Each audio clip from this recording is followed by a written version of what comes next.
Bonjour à tous et bienvenue dans ce 10e épisode des questions que l'on se pose sur la saga Harry Potter. Aujourd'hui, on va de nouveau ouvrir les portes de Poudlard et essayer de calculer le nombre d'élèves qui s'y trouvent. La question du jour est: combien y a-t-il d'élèves à Poudlard? Il y a 20 ans, l'auteur de la saga Harry Potter, J.K. Rowling, avait déclaré qu'environ 1000 élèves étudiaient à Poudlard. Quand on creuse un peu et qu'on fait des calculs, on s'aperçoit que l'auteur n'est pas doué en maths et que ce nombre de 1000 porte des incohérences. Dans l'école de magie, il y a 7 niveaux de classe et les élèves sont répartis dans 4 maisons. 1000 élèves divisés par 4 maisons ferait donc 250 élèves par maison.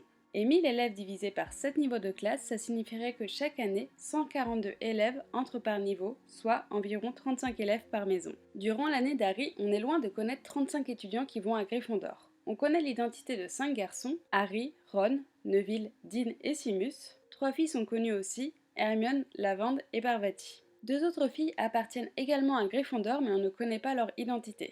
Les élèves seraient donc 10 par niveau dans une maison, soit 40 par niveau pour les 4 maisons, et si on multiplie les 7 années, on obtient 280 élèves à Poudlard. Nous sommes donc très loin des 1000 annoncés par l'auteur. La théorie des 40 élèves par niveau est aussi justifiée dans certains cours. Dans Harry Potter 1 par exemple, dans le chapitre 9, Duel à minuit, pour le premier cours de Quidditch enseigné aux Serpentards et Gryffondor, on peut lire: les Serpentards étaient déjà là, ainsi qu'une vingtaine de balais soigneusement alignés sur le sol, ce qui sous-entend la participation de 20 élèves. Pour écrire les Harry Potter, l'auteur a écrit une liste appelée The Original 40, qu'on peut traduire par les 40 premiers. Cette liste contient le nom de 40 élèves de la même année qu'Harry. C'est l'auteur elle-même qui le dit. À côté de chaque nom se trouve la maison à laquelle chaque personnage appartient et la théorie des 10 élèves par année se tient. Pour cette vidéo, je me suis donc amusée avec ce brouillon et j'ai créé un tableau et réparti les 40 élèves. Je n'ai pas réussi à répartir 5 élèves filles: Perk Sally Ann, Sophie Roper, Sally Smith, Lily Moon et Runcorn. 2 de ces 5 filles sont donc les Gryffondors manquantes dont je vous ai parlé il y a quelques instants. Cette liste des 40 premiers confirme la théorie qu'à Poudlard, il y aurait environ 280 élèves.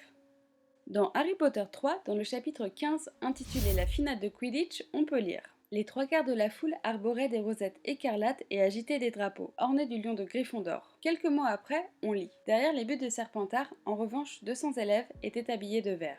On comprend donc que les Serpentards représentent un quart des 800 élèves présents au match de Quidditch. Et il se peut que d'autres élèves de Poudlard ne soient pas présents au match. Ce qui signifie donc que selon ce passage, il y a plus de 800 étudiants à Poudlard. Alors, 280 ou plus de 800 élèves? Je penche plus sur la théorie qu'il y a environ 280 élèves à Poudlard. Tout d'abord car je ne vois aucune des salles communes ayant la capacité d'accueillir 250 élèves. Ensuite, pourquoi l'auteur aurait-elle mélangé les classes en proposant des cours à 2 maisons à la fois? Selon la théorie des 1000 élèves et donc des 35 par classe, ça signifierait que 70 élèves assistent à un cours en même temps, ce qui en plus est démenti à plusieurs reprises avec par exemple le nombre de chaudrons ou de balais pour les élèves. Vous allez peut-être me dire que les classes pourraient être divisées, mais alors pourquoi Harry a toujours les mêmes camarades et surtout comment 12 professeurs peuvent enseigner à 1000 élèves? On peut par contre nuancer et imaginer que durant la première guerre des sorciers, le nombre de naissances a chuté et que ça expliquerait qu'il y ait moins d'élèves dans la promotion d'Harry. Pour conclure, selon moi, le problème de cette question est beaucoup plus profond. Je pense que J.K. Rowling n'a vraiment pas eu la notion des chiffres. Ils sont contradictoires à plusieurs reprises. Le site de la Gazette du Sorcier a d'ailleurs donné encore plus d'exemples dans un article que je vous invite à aller voir, je vous le mets dans la description. Tous les élèves admis à Poudlard proviennent du Royaume-Uni. Ça, c'est un fait. Et ça me semble vraiment bizarre que seulement entre 40 et 142 élèves soient admis par année. Bien qu'on ne connaisse pas la proportion de la population de sorciers vs Moldus, la véritable question n'est-elle pas: est-ce que Poudlard suffit pour accueillir tous les élèves du Royaume-Uni? D'autres écoles n'auraient-elles pas été nécessaires? Je vous laisse débattre dans les commentaires et me dire selon vous combien y a-t-il d'élèves à Poudlard. Si ce 10e épisode vous a plu, n'hésitez pas à liker la vidéo et à vous abonner. Merci beaucoup d'avoir regardé la vidéo et à très bientôt.